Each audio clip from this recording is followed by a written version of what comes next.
दोस्तों, लाहौर कलंदर्स और इस्लामाबाद यूनाइटेड के एक मैच के दौरान जब डेविड वीज़े की बॉल पर शादाब खान आउट हुए तो हारिस रऊफ ने शादाब खान के साथ मजाक किया, जिसे शादाब खान ने सीरियस ले लिया और गुस्से में ग्राउंड से बाहर चले गए। फिर मैच ख़त्म होने के बाद प्रेस कॉन्फ्रेंस में हारिस रऊफ ने कहा कि शादाब खान के साथ मजाक किया जो गुजर गया।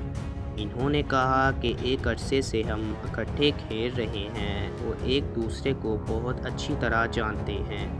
इन्होंने कहा कि अगर शादाब ने बात ना की तो मैं कहूँगा कि आपकी किस्मत में आउट लिखा था। और दोस्तों, याद रहे कि लाहौर कलंदर्स ने इस मैच में इस्लामाबाद यूनाइटेड को आउट क्लास करके 110 रन से शिकस्त दी थी।